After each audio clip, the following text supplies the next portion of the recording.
Hello everyone, welcome to channel talk and mark. So இது உங்கள் ஸ்ரீதர். இன்னைக்கு வீடியோவில் வந்து டைம் அண்ட் ஒர்க்கான அடுத்த டாபிக், அதாவது அதை ரிலேட் பண்ணியிருக்கிற அடுத்த டாபிக் வந்து டைம் ஸ்பீட் டிஸ்டன்ஸ். அதனால தான் இந்த வீடியோவில் நம்ம என்ன பண்ணியிருக்கோம்னா டைம் ஸ்பீட் டிஸ்டன்ஸை பற்றி டிஸ்கஸ் பண்ண வந்திருக்கோம். ஸோ இப்போ first basics, average speed and relative speed, இந்த மூணு கான்செப்ட்டுமே இந்த வீடியோவில் பார்த்துருவோம். பேலன்ஸ் இருக்க கான்செப்டை உங்களுக்கு நாளைக்கு வீடியோவில் நம்ம எடுத்துருவோம். ஸோ நிறைய பேர் நினைப்பீங்க, சார் டைம் அண்ட் ஒர்க்கில் வந்து நம்ம டிஏலாம் இன்னும் பார்க்கவே இல்லையே, ப்ராப்ளம்ஸ் நிறைய டிஸ்கஸ் பண்ணவே இல்லையே அப்படின்ட்டு. உங்களுக்கு அதனால தான் இந்த செஷன் வந்து ஒன் செஷன் தான் இருக்குன்றதால என்ன பண்ணுறேன்னா, உங்களுக்கு வந்து வீக்லி சேலஞ்சில் அதெல்லாம் நம்ம பண்ணுவோம். ஏன்னா எப்படியும் இப்போ இந்த வாரம் லைவ் வந்துடும். ஸோ வீக்லி சேலஞ்சப்ப கொஞ்சம் இன்ட்ராக்டிவாக தான் இருக்கும். ப்ராப்ளம்ஸ் நம்ம அங்கே டிஸ்கஸ் பண்ணிக்கலாம். ஸோ அப்போ இந்த ரெண்டு வீடியோக்கு, ஒரு டாபிக் 2 வீடியோ இருக்கா, 2 வீடியோவுமே என்ன பண்ணுங்க, பேசிக்ஸாக ஃபுல்லாக ஸ்ட்ராங்காக தெரிஞ்சு வச்சுங்க. அதில் எதனா டவுட் இருக்கா நீங்கள் கேட்டுருங்க. மெட்டீரியல் உங்களுக்கு கொடுக்குறேன், நீங்கள் ப்ராக்டிஸ் பண்ணுங்கள். ஹை லெவல் ப்ராப்ளம் டிஏ எல்லாத்தையுமே நம்ம என்ன பண்ணுவோம், வீக்லி சேலஞ்சில் டிஸ்கஸ் பண்ணுவோம். சரி, ஓகே, வாங்க நம்ம வீடியோக்குள்ள போகலாம். ஸோ நம்ம டாக் அண்ட் மார்க்ஸ் யூடியூப் சேனலில் வந்து SBI T20 கிராஷ் கோர்ஸ் நடந்துட்டு இருக்கு. Reasoning video 5 PM, English video 4 PM, என்னோட வீடியோ வந்து 10:30 AM இருக்கு.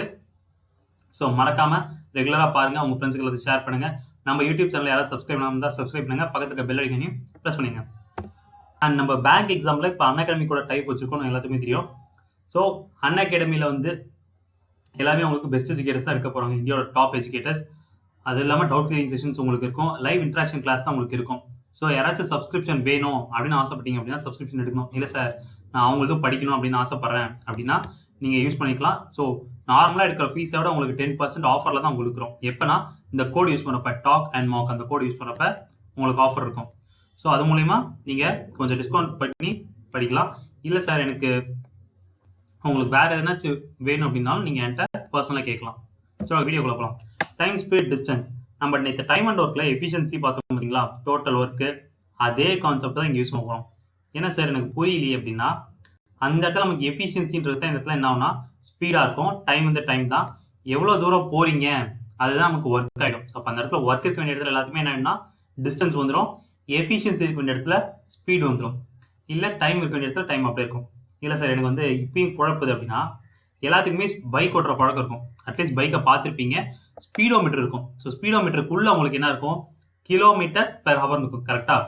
ஸோ ஸ்பீடோமீட்டருக்குள்ளே உங்களுக்கு என்ன இருக்குன்னா கிலோமீட்டர் பெர் ஹவர்னு இருக்கும். அப்போ கிலோமீட்டர்ன்றது உங்களுக்கு டிஸ்டன்ஸோட யூனிட்டு, ஹவர்ன்றது டைமோட யூனிட்டு. அப்போ நம்ம speed equal distance by time சொல்லிக்கலாமா? நிறைய பேருக்கு வந்து இந்த ஃபார்முலா குழப்பம், டிஸ்டன்ஸ் பை டைமா டைம் பை டிஸ்டன்ஸா, அதுக்கப்புறம் வேல்யூ போட்டு பார்த்துட்டு ஓகே ஃப்ராக்ஷன் வருது அப்போ டிஸ்டன்ஸ் பை டைம் தான் அப்படிலாம் சில பேர் போட்டுருக்காங்க. நானும் அப்படி தான் போட்டிருக்கேன். ஸோ நான் உங்களுக்கு ஞாபகம் வச்சதுக்காக என்ன சொல்கிறேன்னா, இந்த ஸ்பீடோமீட்டரில் சொல்லியிருக்கேன் கிலோமீட்டர் பெர் ஹவர். கிலோமீட்டர்ன்றது டிஸ்டன்ஸோட யூனிட்டு, ஹவர்ன்றது டைமோட யூனிட்டு. ஸோ அப்போ ஸ்பீடு உங்களுக்கு தெரிஞ்சிருச்சு. டைமோட ஃபார்முலா உங்களுக்கு எப்படி மாறும்னா, அப்படியே திருப்பி எழுதிங்க, டிஸ்டன்ஸ் பை ஸ்பீட் அப்படின்னு வரும். Distance by speed. அடுத்த டிஸ்டன்ஸோட ஃபார்முலா உங்களுக்கு என்ன வரும் அப்படின்னு பார்த்தீங்கன்னா, டைம் இன்டூ ஸ்பீட்னு வந்துடும். ஸோ இது நார்மலாக இருக்கிறது. இன்னும் இது வேறு எப்படிலாம் யூஸ் பண்ணாங்க அப்படின்னா, இது 3 ஃபார்முலா, இது உங்களுக்கு பேசிக்ஸ் தெரிஞ்சிருக்குன்னு நினைக்கிறேன். ஸோ அப்போ இதுக்கப்புறம் நம்ம என்ன பண்ண போகிறோம், கம்பேர் பண்ண போகிறோம். எப்படின்னா, ஒரு சின்ன டேப்லோ காலம் வச்சு ஸ்பீடு, டிஸ்டன்ஸு, டைம்னு வச்சுங்க. ஸோ இதுதான் என்னோட ஸ்பீட், டிஸ்டன்ஸ், டைமு. இப்போ என்ன பண்ணுறேன்னா, நான் வந்து இங்கேருந்து, இப்போ நான் இருக்கிறது திருச்சி. ஸோ திருச்சியிலேருந்து நான் என்ன பண்ணுறேன், சென்னை போகணும்னு ஆசைப்பட்றேன். திருச்சியிலேருந்து நான் சென்னை போகணுன்னா எனக்கு வந்து ஒரு 400 கிலோமீட்டர்ஸ் வச்சுங்க. 400 கிலோமீட்டர்ஸை நான் என்ன பண்ணேன்னா 50 km/h ஸ்பீடில் ட்ராவல் பண்ணுறேன். 400 கிலோமீட்டர்ஸை 50 km/h ஸ்பீடில் ட்ராவல் பண்ணுறேன். அப்போ என்னோட டைம் என்னவா இருக்கும், 8 hours இருக்கும், கரெக்டாக? இப்போ 8 hours ஆயிடுச்சு. இப்போ ரிட்டர்ன் வரப்போ நான் சீக்கிரம் வரணும் அப்படின்னு என்ன பண்ணுறேன், அதே 400 கிலோமீட்டர்ஸை 100 km/h ஸ்பீடில் நான் ட்ராவல் பண்ணுறேன். ஸோ அதே 400 கிலோமீட்டர்ஸ் திருப்பி ரிட்டர்ன் நான் சென்னை டு திருச்சி வரப்போ என்ன பண்ணுறேன்னா 100 km/h ஸ்பீடில் ட்ராவல் பண்ணுறேன். அப்படி ட்ராவல் பண்ணுறப்ப எனக்கு என்ன ஆயிடுது, டைம் வந்து இப்போ இங்கே 4 hours ஆயிடுது. இப்போ அடுத்து என்ன பண்ணுறேன்னா, இது வந்த கையோடு இல்லாமல் அதே 4 hours அடுத்த 4 hours என்ன பண்ணுறேன்னா ஒரு 360 கிலோமீட்டர்ஸ் போகலான்னு ஆசைப்பட்றேன். இங்கே திருச்சியிலேருந்து இந்த பக்கம், அதாவது தூத்துக்குடி சைடு. ஸோ ஒரு 360 கிலோமீட்டர்ஸ் வருது. இப்போ என்னோட ஸ்பீட் என்ன வரும்னு பார்த்தீங்கன்னா உங்களுக்கு 90 km/h. அதாவது 360 கிலோமீட்டர்ஸ் 4 hours ட்ராவல் பண்ணியிருக்கேன். அப்போ 90 km/h. இப்போ அடுத்து நான் என்ன பண்ணணும், அதே 90 km/h ஸ்பீடில் என்ன பண்ணேன்னா ரிட்டர்ன் ரிட்டன் அங்கேருந்து தூத்துக்குடியிலேருந்து கொஞ்சம் இந்த சைடு உள்ளே போகிறப்ப என்ன பண்ணுதுன்னா ஒரு 450 கிலோமீட்டர்ஸ் போகிறேன்னு வச்சுங்க. அப்போ இந்த இடத்துல எனக்கு என்ன ஆகுது டைமு 450/90 5 hours ஆகுது. சரி இதெல்லாம் ஏன் சார் எங்கள்கிட்ட சொல்கிறீங்க அப்படின்னா, ஏதாச்சும் ஒரு ரிலேஷன் இருக்கான்னு பாருங்கள். இங்கே டிஸ்டன்ஸ் ரெண்டுமே ஈக்குவலாக இருக்குது. அடுத்த இடத்துல உங்களுக்கு டைம் ரெண்டுமே ஈக்குவலாக இருக்கும். அடுத்த இடத்துல உங்களுக்கு ஸ்பீட் ரெண்டுமே ஈக்குவலாக இருக்கும். ஏன் சார் இதை சொல்றீங்க அப்படின்னா, இப்போ உங்களுக்கு டிஸ்டன்ஸ் கான்ஸ்டன்ட்டாக இருக்கிறப்ப ஸ்பீடை நீங்கள் இன்க்ரீஸ் பண்ணுறீங்க. இங்கேருந்து இங்கே டிஸ்டன்ஸ் கான்ஸ்டன்ட்டாக இருக்கப்ப ஸ்பீடை நீங்கள் இன்க்ரீஸ் பண்ணுங்க. அப்போ என்ன ஆகுது, டைமு அப்படியே கம்மியாகுது. ஸோ டிஸ்டன்ஸ் கான்ஸ்டன்ட் ஆகிறப்ப ஸ்பீடை நீங்கள் எவ்வளோக்கு எவ்வளோ இன்க்ரீஸ் பண்ணீங்களோ அதுக்கேற்ற மாதிரி டைம் கம்மியாகிட்டு இருக்கும். அதில் நம்ம லாஜிக்காக சொன்னதான் இப்போ இந்த மாதிரி சொன்னேன். இங்கே போகிறப்ப நான் 50 கிலோமீட்டர் கிராஸ் பண்ணலாம் 8 hours ஆகுது. ரிட்டன் 100 கிலோமீட்டர் வரப்போ எனக்கு டைம் கம்மியாகும் அப்படின்ட்டு. எவ்வளோக்கு எவ்வளோ கம்மியாகுன்னா, எந்த அளவுக்கு நீங்கள் ஸ்பீடு இன்க்ரீஸ் பண்ணுறீங்களோ அதே அளவுக்கு தான் உங்களுக்கு டைம் கம்மியாகும். இப்போ நீங்கள் ஸ்பீடை 50 to 100 அதாவது டபுள் பண்ணிக்கிங்க. அப்போ டைம் என்ன ஆகுது, அப்படியே உங்களுக்கு ஹாஃப் ஆகிடுது. அப்போ இது கொஞ்சம் இங்கிலீஷில் சொல்லணும் அப்படின்னு சொன்னால் எப்படி சொல்லலாம், when distance is constant speed is inversely proportional to time.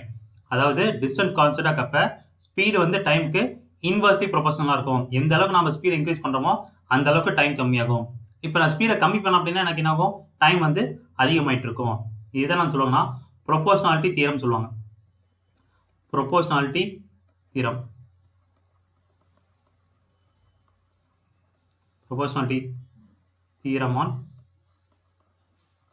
Time speed distance. So உங்களுக்கு ப்ராப்ளம் சால்வ் பண்ணிட்டு பேசுவாங்க. ஏன்னா எல்லா டைம்லையுமே உங்களுக்கு வேல்யூ தான் கொடுத்துருப்பாங்க அப்படின்னு சொல்ல முடியாது. ரேஷியோ கொடுத்துருந்தாங்கன்னா எப்படி நம்ம இந்த பக்கம் கண்டுபிடிக்கிறது. இப்போ ஸ்பீடோட ரேஷியோ இன்க்ரீஸ் ஆயிருக்குன்னு சொல்றாங்க, டைமோட ரேஷியோ கண்டுபிடிச்சு சொல்றாங்க. அப்படின்னா என்ன ஆகும், அதோட அப்படியே இன்வெர்ஸ் தான் உங்களுக்கு டைமோட ரேஷியோவாக இருக்கும். அதனால தான் ஃபர்ஸ்ட் நான் இதை எக்ஸ்பிளைன் பண்ணுறேன். சரி ஓகே வாங்க. இப்போ டைம் நான் கான்ஸ்டன்ட்டாக வச்சுருக்கேன். இப்போ நான் டைம் கான்ஸ்டன்ட்டாக வைக்கிறப்ப எனக்கு என்ன ஆகுது, டிஸ்டன்ஸை நான் கம்மி பண்ணுறேன். டிஸ்டன்ஸை கம்மி பண்ணனா எனக்கு என்ன ஆகும், ஸ்பீடும் அதுக்கு ஏற்ற மாதிரி கம்மியாகிட்டே இருக்கும். ஸோ டைம் கான்ஸ்டன்ட்டாக இருக்கப்ப ஸ்பீடு டிஸ்டன்ஸை நான் கம்மி பண்ணுறேன். அப்போ அதுக்கேற்றப்ப எனக்கு என்ன ஆகுதுன்னா ஸ்பீடும் கம்மியாகிட்டு இருக்கும். எவ்வளோ கம்மி பண்ணாலும் அதுக்கேற்ற மாதிரி தான் கம்மியாகும். ஃபார் எக்ஸாம்பிள் இப்போ டிஸ்டன்ஸ் வந்து நான் 10% கம்மி பண்ணியிருக்கேன் கரெக்டாக. அப்போ டிஸ்டன்ஸை நான் 10% கம்மி பண்ணால் ஸ்பீடு எனக்கு என்ன ஆகணும், அதே 10% தான் கம்மியாகணும். அதே 10% தான். இப்போ 100ல் 10னா 9, ஸோ 100ல் 10னா 10%னா 10, 100ல் 10 போயிடுச்சுன்னா பேலன்ஸ் இருக்கிறது 90. ஸோ நான் டிஸ்டன்ஸை எந்த அளவுக்கு கம்மி பண்ணியிருக்கணும் அதே அளவுக்கு தான் ஸ்பீடையும் கம்மி பண்ணியிருக்கோம். அப்போ இது இங்கிலீஷில் சொல்லணும்னா when time is constant, முக்கியமான வார்த்தையே அதுதான். உங்களுக்கு டைம் கான்ஸ்டன்ட்டாக இருக்கிறப்ப மட்டும்தான் இது அப்ளிகபிள் ஆகும். when time is constant distance is directly proportional to speed. அதாவது டைம் கான்ஸ்டன்ட்டாக இருக்கிறப்ப உங்களுக்கு ஸ்பீட் வந்து directly proportional to time. அது இப்போ ஸ்பீடோட ரேஷியோ 1:2 இன்க்ரீஸ் ஆயிடுச்சுன்னா டிஸ்டன்ஸ் எவ்வளோ இன்க்ரீஸ் ஆகும்னு கேட்டாங்கன்னா அதே 1:2 தான் இன்க்ரீஸ் ஆகுது அப்படின்னு நம்ம சொல்லிடலாம். இப்போ அடுத்து இது வந்து டிஸ்டன்ஸ் கான்ஸ்டன்ட் எழுதிக்கிறோம். டிஸ்டன்ஸ் வந்து speed is inversely proportional to time. இப்போ அடுத்து ஸ்பீடை கான்ஸ்டன்ட்டாக வைக்கிறேன். ஸ்பீடு கான்ஸ்டன்ட்டாக வைக்கிறப்ப என்னது, டிஸ்டன்ஸ் நான் இன்க்ரீஸ் பண்ணுறேன். அப்போ டைம் எனக்கு என்ன ஆகுது, அதே அளவுக்கு இன்க்ரீஸ் ஆகுது. ஸ்பீடை கான்ஸ்டன்ட்டாக வைக்கிறேன். அப்போ டிஸ்டன்ஸ் நான் இன்க்ரீஸ் பண்ணுறப்ப அதே அளவுக்கு என்ன ஆகுதுன்னா எனக்கு டைம் இன்க்ரீஸ் ஆகுது. ஸோ இந்த இடத்துல 25% வந்து நான் இன்க்ரீஸ் பண்ணியிருக்கேன். அப்போ டைம் எனக்கு என்ன ஆகுது, அதே 25% இன்க்ரீஸ் ஆயிருக்கு. ஸோ அப்போ எப்படி எழுதுறேன்னா when speed is constant distance is directly proportional to time இப்படின்னு சொல்லலாம். ஸோ இதெல்லாம் தான் உங்களுக்கு என்னன்னா ப்ரொபோஷனாலிட்டி தியரம் உங்களுக்கு. ஸோ ப்ராப்ளம் சால்வ் பண்ணுறப்ப இதை பற்றி கிளியர் ஐடியா கிடச்சிரும். இப்போ என்ன பண்ணிருக்கோம்னா வேல்யூ வச்சு நம்ம சொல்லியிருக்கோம் இந்த ஃபார்ம் இதை இப்படி வரும் அப்படின்ட்டு. நீங்கள் ப்ராப்ளம் சால்வ் பண்ணுறப்போ ஒரு சில கொஸ்டினில் வேல்யூஸ் கொடுக்க மாட்டாங்க எல்லா இடத்துலையுமே. அதனால தான் நான் என்ன சொல்கிறேன்னா இந்த ப்ரொபோஷனாலிட்டி தியரமை ஃபஸ்ட்டு நான் எக்ஸ்பிளைன் பண்ணிட்டேன். சரி ஓகே, பேசிக்ஸ் இப்போ எல்லாத்துக்கும் தெரிஞ்சுட்டு நீங்கள் ஸ்பீட்னா என்ன, டிஸ்டன்ஸ்னா என்ன, டைம்னா என்னன்ட்டு. அடுத்து அதை பற்றின ப்ரொபோஷனாலிட்டியும் உங்களுக்கு தெரிஞ்சிருக்கும். இப்போ அடுத்து நமக்கு முக்கியமான வார்த்தை என்னன்னா ஆவரேஜ் ஸ்பீட். ஆவரேஜ் ஸ்பீட்னா ஒன்றும் இல்லைக்கண்ணா. ஃபார் எக்ஸாம்பிள் இப்போ நான் இங்கேருந்து திருச்சியிலேருந்து நான் சென்னை போகணும்னு ஆசைப்பட்றேன். திருச்சியிலேருந்து சென்னை போகணுன்னா என்னால் ஒரே ஸ்பீடை மெயின்டைன் பண்ணிட்டு இருக்க முடியாது கரெக்டாக. ஃபஸ்ட்டு என்ன பண்ணோம், திருச்சி டவுனுக்குள்ளேருந்து பைபாஸ் போகிறப்ப ஸ்பீடு கம்மியாக தான் பண்ணியிருப்பேன். அடுத்து பைபாஸ்லேருந்து நான் சென்னை பைபாஸ் வரைக்கும் என்ன பண்ணியிருப்பேன், ஸ்பீடு ரொம்ப இன்க்ரீஸ் பண்ணியிருப்பேன். அடுத்து அங்கே உங்களுக்கு என்னது செங்கல்பட்டு, அடுத்து தாம்பரம் போகிறப்ப எனக்கு என்ன ஆகும், ஸ்பீடு கம்மியாகிட்டே வந்துடும். அடுத்து நான் உள்ளே போகிறப்ப எனக்கு என்ன ஸ்பீடு ரொம்ப கம்மியாயிடும். நான் சென்னை ஸ்டார்டிங் பாயிண்ட்லேருந்து இப்போ எண்டிங் பாயிண்ட் வரைக்கும் எனக்கு ஒரே வேல்யூஸ் சொல்லணும், ஸ்பீட் எவ்வளோ கண்டுபிடிக்கணும் அப்படின்னா என்ன சொல்லணும்னா அதுதான் ஆவரேஜ் ஸ்பீட்னு சொல்லுவாங்க. அதாவது ஒரு இடத்துல இருந்து இன்னொரு இடத்துக்கு போகிற வரைக்கும் ஒரே ஸ்பீட் மெயின்டைன் பண்ண முடியாது. பட் ஒரே வேல்யூ சொன்னோம் அப்படின்னா எப்படி சொல்லலாம், total distance by total time. அதாவது இங்கேருந்து நான் சென்னைக்கு 400 கிலோமீட்டர் போகிறதுக்கு எனக்கு எவ்வளோ நேரம் ஆகுதுன்னா 7 மணி நேரம் ஆகுது. அப்போனா ஆவரேஜ் ஸ்பீட் என்ன ஆகுதுன்னா total distance by total time அப்படின்னு சொல்லலாம். ஸோ ஆவரேஜ் ஸ்பீட்னா உங்களுக்கு ஒன்றும் இல்லை, average speed is nothing but total distance divided by total time. இதுதான் உங்களுக்கான ஆவரேஜ் ஸ்பீட். ஏன்னா நம்மளால ஒரு ஸ்பீடை கரெக்டாக சொல்ல முடியாது. இப்போ பைபாஸில் போகிறப்போ ஒரு ஸ்பீடு, டவுனுக்குள்ளே திருச்சி டவுனுக்குள்ளே ஒரு ஸ்பீடு, அடுத்து சென்னை சிட்டிக்குள்ளே ஒரு ஸ்பீடு. ஸோ அதனால் எனக்கு வேரி ஆகிட்டே இருக்கும். அப்போ எல்லாத்துக்கும் நான் காமனாக ஒரு ஸ்பீடை சொல்லணும் தான் என்ன சொல்லணும்னா ஆவரேஜ் ஸ்பீட் அந்த வார்த்தை யூஸ் பண்ணுறோம். அதுதான் total distance by total time. சரி, ஓகே வாங்க. இதிலே இன்னும் 2 ஃபார்முலா இருக்குது. என்ன சார் அப்படின்னா, ஃபார் எக்ஸாம்பிள் இப்போ நான் ஃபஸ்ட்டு 1 மணி நேரத்துக்கு யூஸ்வலாக ஆவரேஜ்னு சொல்லிப்பீங்க, டோட்டல் பை என்னன்னு சொல்லிப்பீங்க. இதுதான் அவங்க ஆவரேஜ்க்கான ஃபார்முலா. அப்போ அது இங்கே அப்ளிகபிள் ஆகலையா சார் அப்படின்னா அப்ளிகபிள் ஆகும். ஆவரேஜ் ஸ்பீடு வந்து அதாவது உங்கள் கான்செப்ட் படி இப்போ ரெண்டு ஸ்பீடு இருக்குன்னு வச்சுங்க, S1 S2. அப்போ S1 + S2 / 2 இதுதான் சார் ஆவரேஜ் ஸ்பீடு எங்களுக்கு தெரிஞ்சது அப்படின்னா இதுதான் கரெக்ட். இது எப்போ அப்படின்னா when time is constant. Time is கான்ஸ்டன்டாக இருக்கிறப்ப தான் இது அப்ளிகபிள் ஆகும். Average speed equal to S1 + S2 + S3 up to Sn / n. எப்போனா when time is constant. Time is கான்ஸ்டன்ட்னா ஒன்றும் பெருசாக இல்லைப்பா. ஃபர்ஸ்ட் 5 ஹவர்ஸ்க்கு என்னோட ஸ்பீட் வந்து 40 km/h. அடுத்த 5 ஹவர்ஸ்க்கு என்னோட ஸ்பீட் வந்து 100 km/h. அப்போ இந்த இடத்துக்கு நான் ஆவரேஜ் ஸ்பீட் கண்டுபிடிக்கணும். என்ன பண்ணலாம், 5 ஹவர்ஸ். அப்போ டைம் ரெண்டுமே கான்ஸ்டன்டாக இருக்கப்ப டைம் கான்ஸ்டன்டாக இருக்கிறப்ப தான் என்ன பண்ணணும்னா S1 + S2 / 2 போடுவீங்க. அதாவது 40 + 140 / 2 பண்ணுவீங்க. நான் திருப்பி சொல்கிறேன், ஃபர்ஸ்ட் 5 ஹவர்ஸ்க்கு 40 km/h ஸ்பீடில் ட்ராவல் பண்ணிட்டேன். அடுத்த 5 ஹவர்ஸ்க்கு என்ன பண்ணேன்னா 140 km/h ஸ்பீடில் ட்ராவல் பண்ணுறேன். இப்போ என்னோட ஆவரேஜ் ஸ்பீட் என்னன்னு கேட்டாங்கன்னா 40 + 140 / 2. ஏன் சார் அப்படின்னா உனக்கு ஃபர்ஸ்ட் 5 ஹவர்ஸ் நெக்ஸ்ட் 5 ஹவர்ஸ் அந்த மாதிரி டைம் கான்ஸ்டன்டாக நான் கொடுத்துட்டேன். இன்கேஸ் டைம் கான்ஸ்டன்டாக கொடுக்கல, டிஸ்டன்ஸ் கான்ஸ்டன்டாக இருக்கு அப்படின்னா, அதாவது ஃபர்ஸ்ட் 100 km என்னோட ஸ்பீடு 40 km/h, அடுத்த 100 km என்னோட ஆவரேஜ் ஸ்பீட் வந்து 140 km/h. இப்போ என்னோட ஆவரேஜ் ஸ்பீட் என்ன வரும்னு கேட்டிங்கன்னா, அதாவது average speed is equal to 2 / 1/S1 + 1/S2. இது எப்பனா when distance is constant. when distance is constant, அதாவது ஜெனரலைஸாக எழுதணும் அப்படின்னா average speed equal to n / 1/S1 + 1/S2 up to 1/Sn. இதுதான் ஜெனரலைஸ் ஃபார்முலா உங்களுக்கு. So first 100 km, next 100 km அந்த மாதிரி கொடுத்துட்டாங்க அப்படின்னா அப்போ அந்த இடத்துல டிஸ்டன்ஸ் கான்ஸ்டன்ட் நம்ம எழுதிக்குவோம். டிஸ்டன்ஸ் கான்ஸ்டன்டாக இருக்குது அப்படின்னா அப்போ உங்களுக்கு ஆவரேஜ் ஸ்பீட் வந்து n / 1/S1 + 1/S2 + 1/S3 up to 1/Sn வந்துடும். டைம் கான்ஸ்டன்ட்டும் கொடுக்கல, டிஸ்டன்ஸ் கான்ஸ்டன்ட்டும் கொடுக்கல அப்படின்னா அப்போ நமக்கு வந்து இந்த ஃபார்முலா தான் அப்ளை பண்ணி ஆகணும். எங்கன்னா total distance by total time அப்படின்ட்டு. ஸோ இந்த ஃபார்முலா தான் அப்ளை பண்ணி ஆகணும். சில பேருக்கு டவுட் வரும், சார் ஸ்பீடு கான்ஸ்டன்டாக இருந்தால் என்ன சார் ஃபார்முலா அப்படின்ட்டு. ஸ்பீடு கான்ஸ்டன்டாக இருந்தால் ஆவரேஜ் ஸ்பீடு அதே வேல்யூ தான் இருக்கும். ஸோ அதெல்லாம் நம்ம பார்க்கணும்னு அவசியம் இருக்காது. கொஸ்டின்லையும் கொடுக்க மாட்டாங்க ஸ்பீட் கான்ஸ்டன்ட்லாம். டைம் கான்ஸ்டன்ட், டிஸ்டன்ஸ் கான்ஸ்டன்ட் இருக்கும். மோஸ்ட்லி உங்களுக்கு வந்து டிஸ்டன்ஸ் கான்ஸ்டன்ட் தான் இருக்கும். ஏன்னா அதுதான் உங்களுக்கு கொஞ்சம் கிரிட்டிக்கலாக இருக்கிற மாதிரி இருக்கும். அதுவும் இல்லைனா உங்களுக்கு ஆவரேஜ் ஸ்பீட் வந்து உங்களுக்கு total distance by total time ஃபார்முலாவில் யூஸ் பண்ணுற மாதிரி இருக்கும். சரி வாங்க. ஸோ ஐ ஹோப் இது உங்களுக்கு ஏதாவது கிளியராக இருக்குன்னு நினைக்கிறேன், பேசிக்ஸ் அண்ட் ஆவரேஜ் ஸ்பீட். சரி வாங்க டாபிக்ல போகலாம். கொஸ்டின்ஸ் பார்க்கலாம். A man travels 10 hours. First half of the distance at 21 km/h and rest at 24 km/h. Find the distance அப்படின்னு கேட்குறாங்க. அதாவது ஃபர்ஸ்ட் ஹாஃப் டிஸ்டன்ஸை வந்து 21 km/h, அடுத்த ஹாஃப் கிலோமீட்டர் வந்து 24 km/h ட்ராவல் பண்ணியிருக்காங்க. டோட்டல் டைம் என்ன ஆகுதுன்னா 10 ஹவர்ஸில் ட்ராவல் பண்ணியிருக்காங்க அப்படின்னு சொல்கிறாங்க.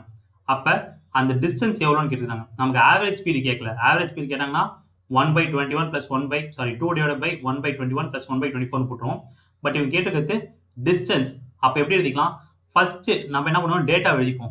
டேட்டா உங்களுக்கு என்னது, t = 10 hours, அடுத்து S1 = 21 km/h, அடுத்து S2 வேல்யூ வந்து உங்களுக்கு என்ன 24 km/h. இப்போ நம்ம கண்டுபிடிக்க வேண்டியது என்னது, டிஸ்டன்ஸ். இதுதான் நம்ம கண்டுபிடிக்க வேண்டியது, கரெக்டா? ஸோ S1 21 km/h போகிறப்ப என்ன ஆகும்னா அதுக்கு சம் டைம் ஆயிருக்கும், கரெக்டா? அவங்க டோட்டல் டைம் தான் என்னதுன்னா 10 hours சொல்லியிருக்காங்க. 21 km/h போகிறப்ப சம் டைம் ஆயிருக்கும். அது வந்து 5 hours தான் ஆகும்னு நம்மளால சொல்ல முடியாது. ஏன்னா கண்டிப்பாக 5 hours ஆகுதுன்னா டிஸ்டன்ஸ் தான் ஹாஃபாக பிரிச்சுக்காங்க. அப்போ டைம் வந்து ஹாஃபாக பிரியணும்னு அவசியம் கிடையாது. அப்போ என்ன பண்ணலாம், இந்த ஸ்பீடில் போகிறப்ப டிஸ்டன்ஸை வந்து d1 வந்து d/2 எழுதிக்கும். ஏன் சார் அப்படின்னா half of the distance. So அப்போ d1 equal to d/2, t1 equal to நம்ம t1 எடுத்துப்போம். t1 equal to t1 எடுத்துப்போம். s2 பார்க்குறப்ப உங்களுக்கு என்ன ஆகிடும், d2 equal to d/2, t2 equal to t2 இப்படியே வச்சுப்போம் நம்ம. ஸோ இப்போ நமக்கு தெரிஞ்சது என்னது, டோட்டல் டைம் வந்து t1 + t2 கரெக்டா. இதுதான் உங்களுக்கு என்னது தெரியும், 10 hours தெரியும். இப்போ என்ன பண்ணலாம், உங்களுக்கு டைமோட ஃபார்முலா தெரியும் கரெக்டா. டைமோட ஃபார்முலா என்னப்பா, டைமோட ஃபார்முலானா உங்களுக்கு என்னது, ஸோ டிஸ்டன்ஸ் பை ஸ்பீடு, இதுதான் உங்களுக்கு டைமோட ஃபார்முலா. ஸோ t1ல டைமோட ஃபார்முலா அப்ளை பண்ணுங்க. டைமோட ஃபார்முலா அப்ளை பண்ணால் யூஸ்வலாக டைமுக்கு வந்து டிஸ்டன்ஸ் பை ஸ்பீடு. ஸோ அப்போ t1க்கு வந்து பண்ணிங்கன்னா d1/s1 வரும். அதாவது d/2 × 21 ப்ளஸ் d/2 × 24. இதுதான் உங்களுக்கு ஃபார்முலா. அதாவது t1ஓட வேல்யூ t2ஓட வேல்யூ சப்ஸ்டியூட் பண்ணியிருக்கோம். இப்போ இதை சால்வ் பண்ணால் நமக்கு ஆன்சர் கிடைச்சிடும். இதை சால்வ் பண்ணால் என்ன கிடைக்குதுன்னு பாருங்கள். சால்வ் பண்ணால் உங்களுக்கு 10 is equal to, இப்போ இதில் 6 காமன் எடுத்துங்க. 6 காமன் எடுத்துட்டா d/7 + d/8 இருக்கும். அப்போ ஆட் பண்ணிங்கன்னா உங்களுக்கு 60 × 56 = 15d வந்துடும். ஏன்னா கிராஸ் மல்டிப்ளை பண்ணிங்கன்னா உங்களுக்கு மேலே 8d 17 வந்துடும், டினாமினேட்டரில் 56 வந்துடும். ஈக்குவல் கன்சிடர் கொண்டு போயிட்டோம். ஸோ கொண்டு போகிறப்ப இப்போ இதை சால்வ் பண்ண நமக்கு என்ன கிடைக்கும், 1, இது வந்து 4. ஸோ அப்போ டிஸ்டன்ஸோட வேல்யூ வந்து உங்களுக்கு என்னவா இருக்குன்னா 56 × 4. 56னா 112, 22, 4. So distance 2 to 4 kilometers. Answer வந்து ஆப்ஷன் பி. ஸோ கொடுத்தது உங்களுக்கு என்னன்னா, a man travels a distance of 10 hours. அடுத்து first half of distance at 21 km/h, next at rest at 24 km/h. Find the total distance. நமக்கு டோட்டல் டைம் தெரியும், s1 தெரியும், s2 தெரியும், total distance நம்ம கண்டுபிடிக்கணும். அப்போ s1 இருக்கிறப்ப டிராவல் பண்ண டிஸ்டன்ஸ், அதுக்கான டைம். s2 ஸ்பீடில் போகிறப்ப டிராவல் பண்ண டிஸ்டன்ஸ், அதுக்கான டைம் தனித்தனியாக கண்டுபிடிச்சிட்டு நமக்கு என்ன தெரியும், டோட்டல் டைம் வந்து 10 hours தெரியும்.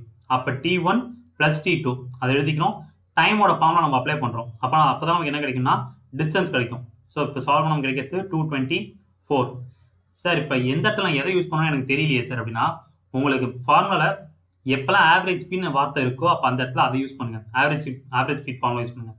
ஆவரேஜ் ஸ்பீட் இல்லையா, உங்களுக்கு பேசிக் ஃபார்முலா யூஸ் பண்ணுற மாதிரி தான் உங்களுக்கு இருக்கும். ரிலேட்டிவ் ஸ்பீட் வந்து அதை நான் எப்படி சால்வ் பண்ணுறது அதை நான் சொல்கிறேன். பட் நான் நார்மலாக சொல்கிறேன், ஒரு ப்ராப்ளமை உங்களுக்கு வந்து ஆவரேஜ் ஸ்பீட் கொடுத்துட்டாங்க அப்படின்னா அந்த மெத்தட் யூஸ் பண்ணுங்கள். ஆவரேஜ் ஸ்பீட் கொடுக்கலையா, பேசிக் ஃபார்முலா தான் யூஸ் பண்ணுற மாதிரி இருக்கும். ஸோ பேசிக் ஃபார்முலா வந்து உங்களுக்கு டைம் ஸ்பீட் டிஸ்டன்ஸ் தான். அதை நீங்கள் எந்த இடத்துல அப்ளை பண்ணணும்னு பார்த்துட்டிங்கன்னா சால்வ் பண்ணிடலாம். ஸோ நான் எக்ஸ்பிரஷன் போவோம். A man is traveling in his car from city A to B and back.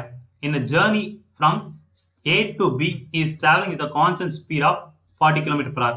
While traveling back, his speed was 45 km/h. He took 3 hours in the whole journey. What was his average speed? அப்படிங்கிறாங்க.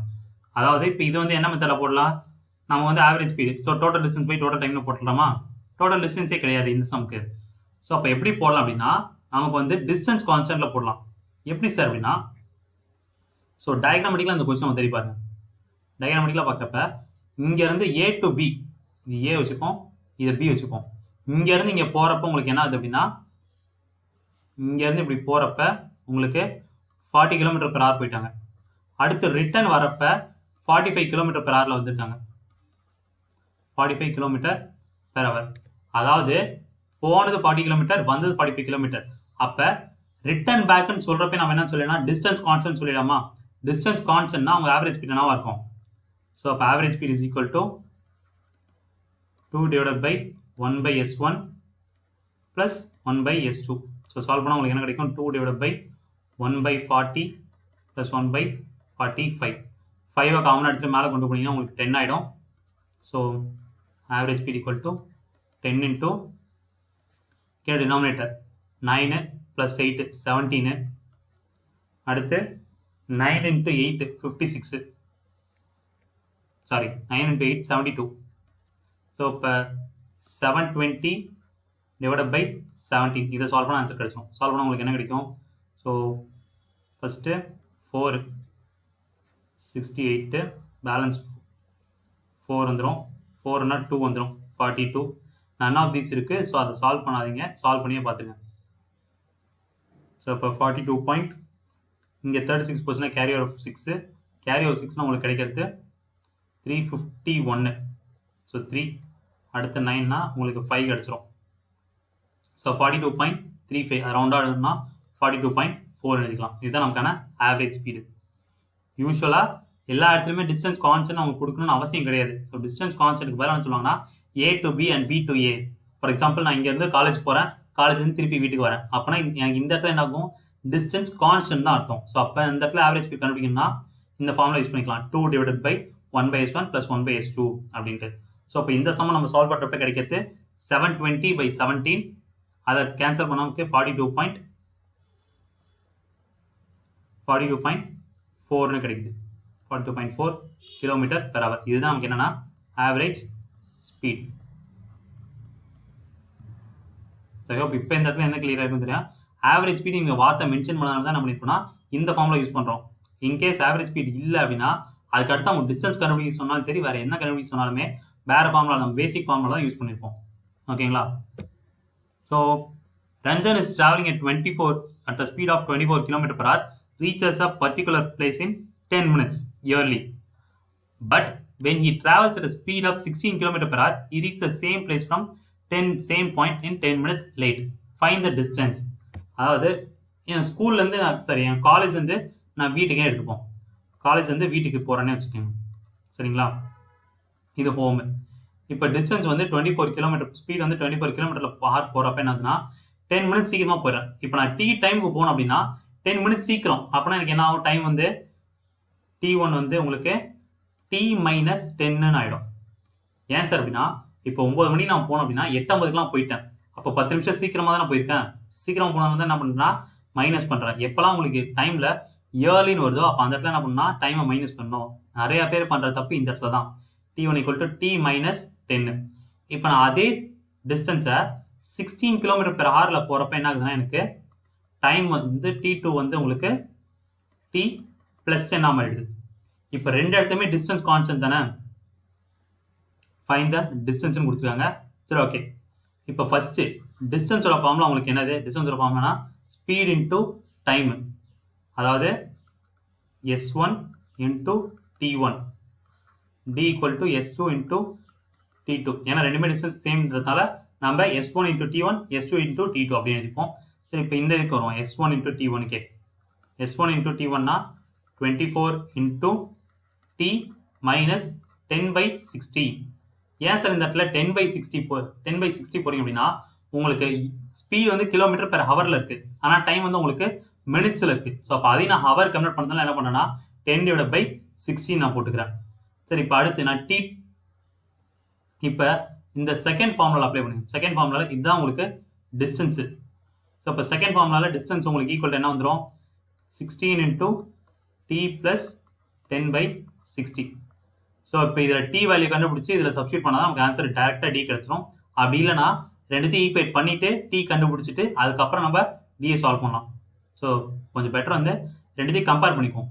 ரெண்டுத்தையும் compare பண்ணால் நமக்கு என்ன ஆகிடும், 24 × T - 10/60 is equal to 16 × T + 10/60. So இப்போ solve பண்ணால் 1/6, இங்கே 1/6, இங்கே வந்து 2, இங்கே 3. ஸோ மல்டிப்ளை பண்ணுங்க. அடுத்து 3T - 3/6 is equal to 2T + 2/6. இப்போ T எல்லாம் ஒரு பக்கம், வேல்யூலாம் ஒரு பக்கம் கொண்டு வந்துருங்க. T எல்லாம் ஒரு பக்கம், வேல்யூலாம் ஒரு பக்கம் அப்படின்னா உங்களுக்கு என்ன ஆகிடும், ஸோ இந்த T இந்த பக்கம் வந்துச்சுன்னா -2T, சாரி, அப்போ T = இந்த 3/6 இந்த பக்கம் வந்துச்சுன்னா ப்ளஸ்ஸு, ஸோ 5/6. டைம் வந்து 5/6. இது இப்படியே வச்சுங்க 5/6. இப்போ கொண்டு போய் உங்களோட ஃபார்முலா சப்ஸ்டியூட் பண்ணுங்க, அதாவது வேல்யூவில் சப்ஸ்டியூட் பண்ணுங்க. டிஸ்டன்ஸ் = 24 × T அதாவது 5/6 - 1/6. சால்வ் பண்ணால் கிடைக்கும் 24 × 4/6. ஸோ 1, இங்கே 4, டோட்டல் வந்து 16 கிலோமீட்டர்ஸ். இதுதான் உங்களுக்கு டிஸ்டன்ஸ். சார் நம்ம ஃபர்ஸ்ட் ஃபார்முலாவில் போட்டால் தான் இது வருமா, செகண்ட் ஃபார்முலாவில் போட்டால் வராதா? செகண்ட் ஃபார்முலாவில் போட்டாலும் உங்களுக்கு அதே ஆன்சர் வரும், 2/6 + 1/6. சாரி, ஆமாம், 5/6 ப்ளஸ் 1/6 வந்துடும். அப்போ இன்டூ 16 செக் பண்ணி பார்த்துருங்களேன். ஸோ செகண்ட் ஃபார்முலா அப்ளை பண்ணோம் அப்படின்னா நமக்கு என்ன கிடைக்கும்? 16 இன்டூ 5/6 ப்ளஸ் 1/6. 6/6னா வேல்யூ 1. ஸோ 16 இன்டூ 1 16 டேரெக்டாக ஆன்சர் வந்துடும். உங்களுக்கு நீங்கள் எதில் போட்டாலுமே போடலாம். ஸோ நான் கொஸ்டினை ஃபஸ்ட்டு எக்ஸ்பிளைன் பண்ணுறேன். ஒருத்தவங்க என்ன பண்ணுறாங்கன்னா ஃபஸ்ட்டு வந்து 24 hour கிலோமீட்டர் போகிறாங்க. அப்படி போகிறப்ப 10 minutes இயர்லியராக போயிடுறாங்க. அப்போ என்ன பண்ணணும்? டைம் வந்து யூஸ்வல் டைமோட 10 minutes கம்மி. அப்போ அடுத்து என்ன பண்ணாங்க? 60 km/h ஸ்பீடில் போகிறாங்க. அப்படி போகிறப்ப யூஸ்வலாக போகிற விட 10 minutes லேட்டாக போகிறாங்க. அப்போ t+10 வந்துடும். இப்போ நம்ம டிஸ்டன்ஸோட ஃபார்முலா என்னன்னா ஸ்பீட் இன்டூ டைம், அதாவது S1 × T1 S2 × T2. ரெண்டு டிஸ்டன்ஸும் same எடுத்தனால S1 × T1 = S2 × T2. ரெண்டுத்தையும் ஈக்குவேட் பண்ணுறோம். ஈக்குவேட் பண்ணால் நமக்கு டைம் கிடைச்சிருது. டைமை கொண்டு போய் ஏதோ ஒரு ஈக்குவேஷன், ஃபர்ஸ்ட் ஈக்குவேஷனில் போட்டாலும் சரி, செகண்ட் ஈக்குவேஷனில் போட்டாலும் சரி, நமக்கு டிஸ்டன்ஸ் கிடைச்சோம். ஸோ அப்போ டிஸ்டன்ஸோட வேல்யூ இந்த இடத்துல என்ன வந்துருக்குன்னா உங்களுக்கு 16 km/h. Option C, option B 16 km/h. Kilometres 16 kilometres. இதுதான் நமக்கு இந்த கொஸ்டினுக்கான ஆன்சர். ஸோ நான் திருப்பி எக்ஸ்பிளைன் பண்ணுறேன். ஸோ உங்களுக்கு டிஸ்டன்ஸ் கொடுத்துட்டாங்க, ஆவரேஜ் ஸ்பீட் அவங்க கொடுக்கல. அப்போ என்ன பண்ணுவோம்? நம்ம பேசிக் ஃபார்முலா அப்ளை பண்ணியிருப்போம். பேசிக் ஃபார்முலா போடுறப்ப வேல்யூ தெரிஞ்ச வேல்யூ நம்ம சப்ஸ்டியூட் பண்ணுறப்ப நமக்கு ஆன்சர் கிடைச்சிருச்சு. ஸோ அதனால தான் என்ன சொல்லணும்னா ஃபஸ்ட்டு நீங்கள் என்ன பண்ணுங்கள்? டேட்டாவை தனித்தனியாக எழுதுங்க. இப்போ S1 = 24, S2 = 16, T1 = T-N அந்த மாதிரி டேட்டாவை தனியாக எழுதிருங்க. சப்ஸ்டியூட் பண்ணுறப்ப அப்போ தான் உங்களுக்கு கிளியராக இருக்கும். எதை எங்கே சப்ஸ்டியூட் பண்ணணும் உங்களுக்கு தெரிஞ்சிடும். இன்கேஸ் நீங்கள் டேட்டா எழுத முட்டிங்கன்னா ஏதோ ஒரு டேட்டா மிஸ் பண்ண வாய்ப்பு இருக்குது. அதனால தான் நான் சொல்கிறேன். ஸோ முடிஞ்ச அளவுக்கு டேட்டா ஃபஸ்ட்டு எழுத பழகுங்க. ஸ்டார்டிங்கில் போக போக நம்ம விட்டுலாம். பட் ஸ்டார்டிங்கில் டேட்டாவை எழுதி பழகுங்க. அதுதான் உங்களுக்கு யூஸ்ஃபுல்லாக இருக்கும் ப்ராப்ளம் சால்வ் பண்ணுறப்ப. சொன்னாங்க அடுத்த டாபிக் வந்து ரிலேட்டிவ் ஸ்பீட். ஸோ இப்போ இது வரைக்கும் நீங்கள் என்ன பண்ணியிருப்பீங்க? ஒருத்தவங்களோட ஸ்பீடு, ரஞ்சனோட ஸ்பீடு, என்னோட ஸ்பீடு, அடுத்து ஒரு ஆவரேஜ் ஸ்பீட், அந்த மாதிரி ஒரு பர்சனோட ஸ்பீடு கம்பேர் பண்ணீங்க. ஒரு பர்சனோட ஸ்பீடை பற்றி தான் பார்த்துட்டு இருந்தீங்க. இப்போ இதுக்கப்புறம் என்ன பண்ண போகிறோன்னா ரிலேட்டிவ் ஸ்பீட், அதாவது ரெண்டு ஸ்பீடை கம்பேர் பண்ண போகிறோம் ஒன்றுக்கு ஒன்று அப்படின்ட்டு. ரெண்டு ஸ்பீடு ஒன்றுக்கு ஒன்று கம்பேர் பண்ண போகிறோம் அப்படின்னா இப்படி வரும். சரி, ஓகே. நார்மலாக எல்லாம் டாம் ஜெரி பார்த்துருப்பீங்க, கரெக்டாக? டாம் வந்து 4 m/s போகிறான். டாம் வந்து 4 m/s போகிறான். ஜெரி வந்து 3 m/s போகுது. டாம் வந்து 4 m/s போகுது, ஜெரி 3 m/s போகுது. அப்போ டாமால் ஜெரியை பிடிக்க முடியுமா முடியாதா? இது சொல்லுங்க. டாம் வந்து 4 m/s போகிறான், ஜெரி வந்து 3 m/s போகுது. அப்போ டாமால் ஜெரியை பிடிக்க முடியுமா முடியாதா? ஸோ முடியுன்றவங்க அப்படியே கமெண்ட் பாக்ஸில் போடுங்க, முடியாதுன்னு சொல்கிறவங்கள கமெண்ட் பாக்ஸில் போடுங்க. அதுக்கப்புறம் நான் ஏன் கொஸ்டின் கேட்குறேன். முடிஞ்சால் அதையும் நீங்கள் போட்டுருங்க ஏன் அப்படின்ட்டு. ஸோ டாம் வந்து 4 m/s, ஜெரி வந்து 3 m/s. என்னோட கேள்வி, டாமால் ஜெரியை பிடிக்க முடியுமா முடியாதா? ஸோ சில பேர் முடியும்னு சொல்லியிருப்பாங்க. ஏன் அப்படின்னா ஸ்பீட் அதிகமாக இருக்குது. நான் சொல்கிறேன் முடியாதுன்ட்டு. சில பேர் முடியாதுன்னு சொல்லியிருப்பாங்க. நான் அப்போ சொல்கிறேன் முடியும் அப்படின்ட்டு. இப்போ டாமால் ஜெரியை பிடிக்க முடியுமா முடியாதான்னு கேட்டிங்கன்னா எல்லா கார்ட்டூன் நெட்வொர்க் பார்த்துருப்பீங்க. எப்பயாச்சும் டாம் ஜெரியை பிடிச்சிருக்கா? ஸோ பிடிக்க முடியாது, அதுதான் ஆன்சரா அப்படின்னு சொல்லிட முடியாது. நம்ம இந்த இடத்துல ரெண்டு ஸ்பீடை கம்பேர் பண்ணுறோம். ஆனால் ரெண்டு ஸ்பீடும் எந்த டைரக்ஷனில் போகிறாங்கன்னு நம்மளால சொல்ல முடியல. இன்கேஸ் சேம் டைரக்ஷனில் போகிறாங்க அப்படின்னா கண்டிப்பாக ஒரு பாயிண்ட்ல என்ன பண்ணோம்? டாமால் ஜெரியை பிடிக்க முடியும். பட் இன்கேஸ் ரெண்டு பேரும் ஆப்போசிட் டைரக்ஷனில் போனாங்கன்னா என்ன ஆகும்? எத்தனை வருஷம் ஆனாலும் ரெண்டு பேரும் ஓடிட்டு தான் இருப்பாங்க, தவிர நம்மளால பிடிக்க முடியாது. ஸோ ரிலேட்டிவ் ஸ்பீடை பொறுத்த வரைக்கும் நம்ம என்னன்னா ரெண்டு ஸ்பீடை கம்பேர் பண்ணுறப்ப ரெண்டு ஸ்பீடு என்ன டைரக்ஷனில் போகுதுன்றது ரொம்ப ரொம்ப முக்கியம். சில பேருக்கு வந்து சேம் டைரக்ஷனில் போனால் ப்ளஸ் பண்ணணுமா, ஆப்போசிட் டைரக்ஷனில் போனால் ப்ளஸ் பண்ணணுமா அப்படின்றது நிறைய பேருக்கு குழப்பம் இருக்குது, கரெக்டாக? இப்போ அதுக்கு என்ன பண்ண போகிறோம் அப்படின்னா, இப்போ இன்கேஸ் டாம் ஜெரி ரெண்டு பேருமே இந்த பாயிண்ட்ல இருக்காங்கன்னு வச்சுங்க. டாம் ஜெரி ரெண்டு பேருமே இந்த பாயிண்ட்ல இருக்காங்க. இப்போ ரெண்டு பேருமே சேம் டைரக்ஷனில் போகிறாங்க. டாம் வந்து ஃபஸ்ட்டு 4 m/s போகிறான். அப்போ ஒரு செகண்டுக்கு 4 meters போயிருப்பான். ஜெரி வந்து ஒரு செகண்டுக்கு 3 meters போயிருக்கு. ஸோ ஸ்டார்டிங்கில் ரெண்டு பேரும் ஒரே பாயிண்ட்ல இருந்தாங்க. ஒரு செகண்ட் கழிச்சு பார்க்குறப்ப அவங்களுக்கான டிஸ்டன்ஸ் எவ்வளோ இருக்குது? உங்களுக்கு 1 meter இருக்கா? ஸோ அப்போ இந்த இடத்துல ரிலேட்டிவ் ஸ்பீட் என்னவா இருக்கும் அப்படின்னு பார்த்தீங்கன்னா S1 difference of S2 minus இல்லை டிஃபரன்ஸ், ரொம்ப முக்கிய மக்களே. ஸோ ரெண்டு பேரும் ஒரே பாயிண்ட்ல இருக்காங்க. ரெண்டு பேரும் இப்போ ஒரு செகண்ட் டிராவல் பண்ணுறாங்க அப்படின்னா டாம் வந்து ஒரு செகண்ட் 4 meter போயிட்டான், ஜெரி வந்து ஒரு செகண்டுக்கு 3 meter போயிருக்கு. அப்போ ஒரு செகண்ட் கழிச்சு பார்க்குறப்ப அவங்களுக்கு ஒன்றான டிஃபரன்ஸ் எவ்வளோனா 1 meter.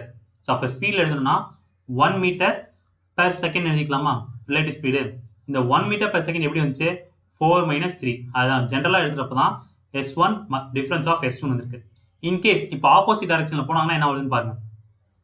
ஆப்போசிட் டைரக்ஷனில் போகிறாங்க அப்படின்னா அதே டாம் வந்து 4 மீட்டர் போயிருப்பான், ஜெரி 3 மீட்டர் போயிருக்கு. ஸோ இப்போ அதே ஒரு செகண்ட் கழிச்சு அவங்களுக்கு முன்னாடி டிஃப்ரென்ஸ் எவ்வளோ பார்த்தீங்கன்னா 7 மீட்டர். அவங்களுக்கு இடைப்பட்ட டிஸ்டன்ஸ் 7 மீட்டர் இருக்கு. அப்போ இந்த 7 எப்படி ஃபார்ம் ஆச்சு? 4 + 3 தானே. அப்போ ஜென்ரலாக எழுதுறப்ப relative speed equal to S1 + S2 எப்போனா ஆப்போசிட் டைரக்ஷனில் போகிறப்ப. இதுக்கப்புறம் மறக்காதுன்னு நினைக்கிறேன். ஸோ இது வந்து சேம் டைரக்ஷனில் போகிறப்ப. சேம் டைரக்ஷனில் போனால் டிஃப்ரென்ஸு, ஆப்போசிட்டில் போனால் ப்ளஸ்ஸு. ஸோ இது வரைக்கும் எல்லாத்துக்கும் புரிஞ்சிருக்கும். இதை நம்ம எங்கே அப்ளை பண்ணுவோம் அப்படின்னு பார்த்தீங்கன்னா ட்ரெயின் ப்ராப்ளம்ஸ். அதாவது ஒரு ட்ரெயின் இன்னொரு ட்ரெயினை கிராஸ் பண்ணுது, ஒரு ட்ரெயின் இன்னொரு பிளாட்ஃபார்ம் கிராஸ் பண்ணுது அப்படின்றப்ப தான் என்ன பண்ணணும்னா ரிலேட்டிவ் ஸ்பீட் நம்ம யூஸ் பண்ணுவோம். ஸோ ட்ரெயின் ப்ராப்ளம் பொறுத்த வரைக்கும் உங்களுக்கு வந்து 4 கேஸ் இருக்கு. ட்ரெயின் ப்ராப்ளத்தில் உங்களுக்கு 4 கேஸ் இருக்கு.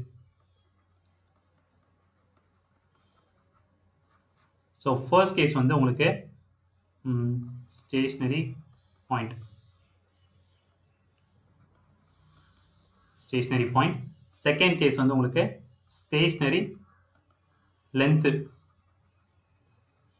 தேர்ட் கேஸ் என்னன்னு பார்த்தீங்கன்னா உங்களுக்கு மூவிங் பாயிண்ட். ஃபோர்த் கேஸ் வந்து உங்களுக்கு மூவிங் லென்த்து. இந்த 4 கேஸ் தான் என்ன பண்ணுவீங்கன்னா உங்களுக்கு ட்ரெயின் ப்ராப்ளம் யூஸ் பண்ணுவீங்க. அதாவது ஒரு ட்ரெயின் இன்னொரு பொருளை கிராஸ் பண்ணுது, அந்த பொருள் என்னவா இருக்கும் அப்படின்னா ஃபர்ஸ்ட் இந்த 4த்துக்கு டிஃபரன்ஸ் தெரிஞ்சுங்க. 4த்துக்கு டிஃபரன்ஸ் பார்த்துட்டீங்கன்னா அடுத்த எக்ஸாம்பிள்ஸ் பாருங்க. எக்ஸாம்பிள் பார்த்ததுக்கப்புறம் உங்களுக்கு ஒரு கிளியர் கட் ஐடியா கிடைச்சிடும். ஸோ யூஸ்வலாக நம்ம ஃபார்முலா என்னது? கர்சர் வேற தொல்லை பண்ணிக்கிட்டு இருக்குது அப்பப்போ வந்துருச்சு. ஸோ யூஸ்வலாக டைமோட ஃபார்முலா வந்து டிஸ்டன்ஸ் பை ஸ்பீட், கரெக்டா? ஸோ இந்த இடத்துல என்ன பண்ணுவோம்? டிஸ்டன்ஸ்னா இப்போ 2 பொருள் வந்து கிராஸ் பண்ணது எப்போ நம்ம சொல்லுவோம்? இங்கே ஒரு ட்ரெயின் இருக்கு, இன்னொரு ட்ரெயின் இங்கே இருக்குன்னு வச்சுங்க. இப்போ இது ரெண்டும் கிராஸ் பண்ணதுன்னா என்ன சொல்லுவோம்? ஃபர்ஸ்ட் 2 கம்பார்ட்மெண்ட்டோட ஃபர்ஸ்ட் பார்ட்டும் மீட் பண்ணணும். அதுக்கு அடுத்து என்ன பண்ணணும்? இந்த லாஸ்ட்டும் இந்த லாஸ்ட்டும் மீட் பண்ணணும். அப்படின்னா என்ன பண்ணுது? ட்ரெயின் ஃபுல்லாக கிராஸ் ஆச்சுன்னு சொல்லுவோம். அப்போ என்ன ஆகுது? இந்த இடத்துல டிஸ்டன்ஸ்ன்றது L1 L2. அப்போ என்ன ஆகும்? L1 + L2ன்னு எழுதிக்காம distance. ரிலேட்டிவ் ஸ்பீடை பொறுத்தவரைக்கும் டிஸ்டன்ஸ் வந்து 100 கிலோமீட்டர் 50 கிலோமீட்டர் அப்படிலாம் கொடுக்கவே மாட்டாங்க. 2 ஆப்ஜெக்டோட லென்த் தான் உங்களுக்கு என்னன்னா ரிலேட்டிவ் டிஸ்டன்ஸாக இருக்கும். ஃபார் எக்ஸாம்பிள் இது ஒரு ட்ரெயின், இது ஒரு ட்ரெயின் எடுத்துங்க. இப்போ இது ரெண்டும் ஃபர்ஸ்ட் மீட் பண்ணணும். மீட் பண்ணிட்டு ஃபுல்லாக கிராஸ் ஆனதுக்கு அப்புறம் தான் என்ன ஆகுதுன்னா நம்ம கிராஸ் ஆச்சுன்னு சொல்லுவோம். அப்போ இந்த இடத்துல உங்களுக்கு லென்த் என்ன இருக்கு? L1 + L2. ஸோ இதுதான் உங்களுக்கு டிஸ்டன்ஸு. ஸ்பீடு என்னவா இருக்கும் அப்படின்னா ரெண்டும் எந்த டைரக்ஷனில் போகிறாங்கன்னு தெரியாது நமக்கு. சேம் டைரக்ஷனா ஆப்போசிட் டைரக்ஷனான்ட்டு. ஸோ அப்போ S1 ± S2 எழுதிப்போம். இது ஜென்ரல் ஃபார்முலா டைமுக்கு. டைமுக்கு யூஸ்வலாக டிஸ்டன்ஸ் பை ஸ்பீடு. பட் நம்ம ட்ரெயின் ப்ராப்ளத்தில் பொறுத்த வரைக்கும் நமக்கு இந்த மாதிரி எழுதிப்போம். L1 + L2 / S1 ± S2 அப்படின்ட்டு. சரி வாங்க இப்போ இந்த 4 கேஸ்க்கு டிஃபரன்ஸ் என்னன்னு பார்ப்போம். Stationary point, stationary length, moving point, moving லென்த்துக்கு. ஸ்டேஷனரினா என்ன, மூவிங்னா என்னப்பா அப்படின்னா ஸ்டேஷனரினா ஒரு பொருள் அதே இடத்துல உட்காந்துருக்கிறது. ஃபார் எக்ஸாம்பிள் நான் ரொம்ப நாளமாக இந்த இடத்துல தான் உட்காந்துட்டு இருக்கிறேன், கிளாஸ் எடுத்துட்டு இருக்கிறேன். மூவிங் பாயிண்ட்னா நீங்கள் டெய்லி எங்கே போயிட்டு வருவீங்க. ஸோ ஸ்டேஷனரினா ஒரு பொருள் ஒரே இடத்துல இருக்கிறது, மூவிங்னா ஒரு பொருள் போயிட்டு இருக்கிறது. ஸோ அதுக்கு டிஃபரன்ஸ் என்ன சார் அப்படின்னா ஸ்டேஷனரிக்கு அந்த ஆப்ஜெக்ட்டுக்கு ஸ்பீட் இருக்காது, S2 = 0 இருக்கும். மூவிங்னா அந்த ஆப்ஜெக்ட்டுக்கு ஸ்பீட் இருக்கும். இப்போ பாயிண்ட்டுக்கும் லென்த்துக்கும் என்ன சார் வித்தியாசம் அப்படின்னா ஒரு ட்ரெயின் வந்து ஒரு மரத்தை கிராஸ் பண்ணுது, ஒரு ட்ரெயின் வந்து இன்னொரு ஒரு பிரிட்ஜை கிராஸ் பண்ணு வச்சுங்க. ஸோ நார்மலாக இங்கே ஓகே. ஸோ இதுதான் உங்களுக்கு ஒரு ட்ரெயின், இது ஒரு மரம். இப்போ இந்த ட்ரெயின் வந்து மரத்தை கிராஸ் பண்ணுது அப்படின்னு அர்த்தம் ஃபர்ஸ்ட் ட்ரெயின் வந்து இந்த ஸ்டார்டிங் பாயிண்ட்டை தொட்டுருக்கணும், கரெக்டாக? ஸ்டார்டிங் பாயிண்ட்டை தொட்டுட்டு இந்த கடைசி எண்ட் வரைக்கும் உங்களுக்கு போனால் தான் உங்களுக்கு ஸ்டேஷனரி பாயிண்ட்.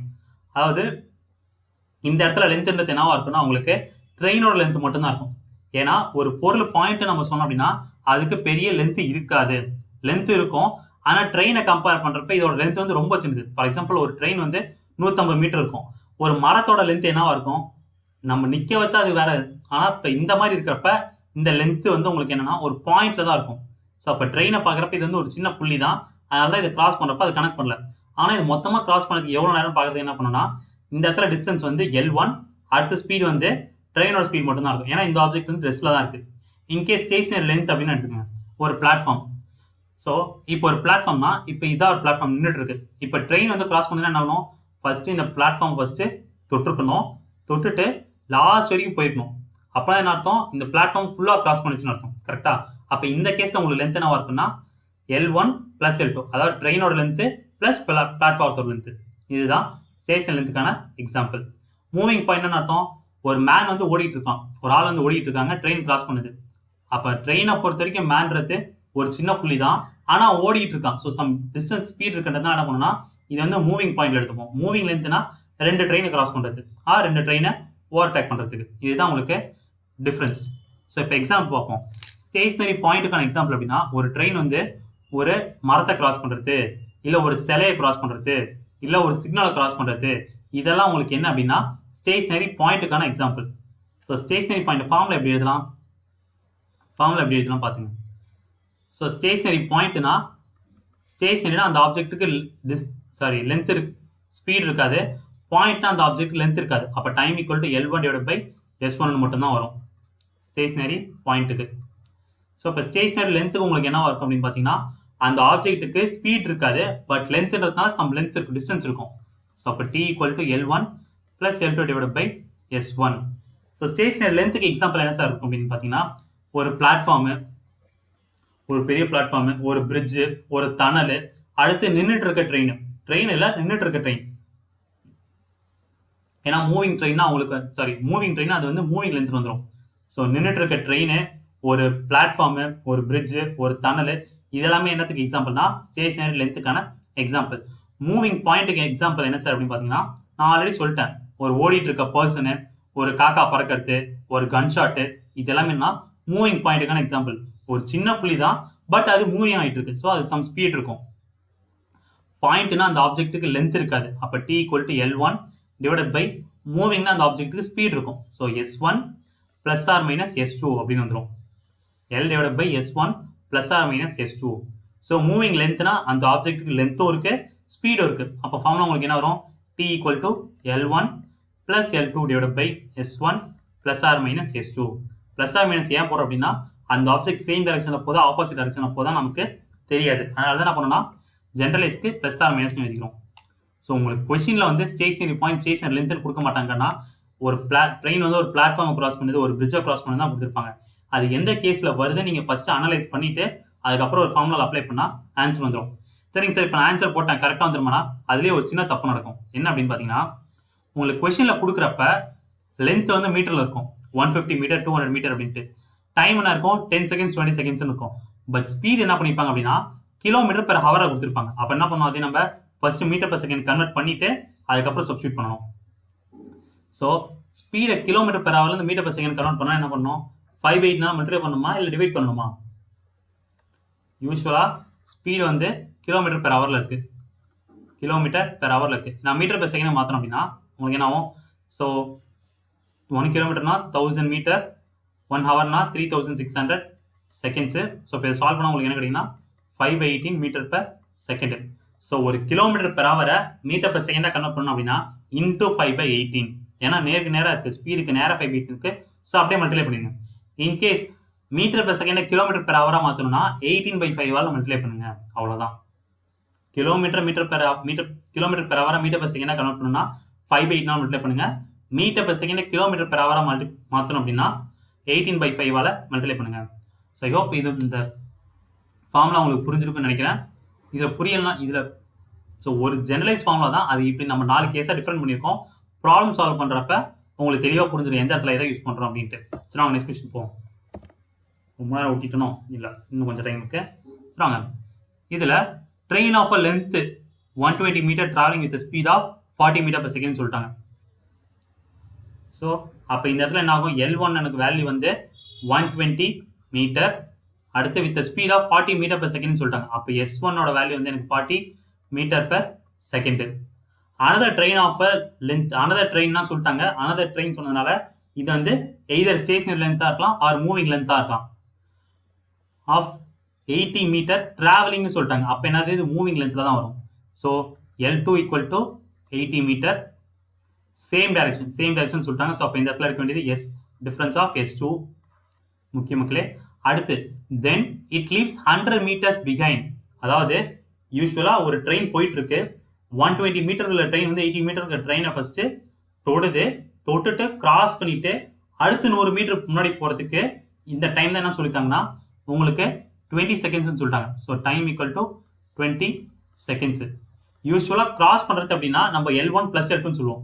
பட் இவங்க என்ன சொல்லியிருக்காங்கன்னா தென் இட் லீவ்ஸ் 100 மீட்டர்ஸ் பிகைன் சொல்லிட்டாங்க. அப்போ இந்த இடத்துல நமக்கு யூஸ்வலாக டைமோட ஃபார்மில் வந்து L1 + L2 divide by S1 ± S2 ± S2. But இந்த இடத்துல என்ன சொல்லியிருக்காங்கன்னா லென்த் வந்து உங்களுக்கு டைம் தெரியும், ஸோ ஸ்பீட் தான் தெரியாதா. அப்போ S1 difference of S2 is equal to L1 + L2 + 100 எடுத்துங்க.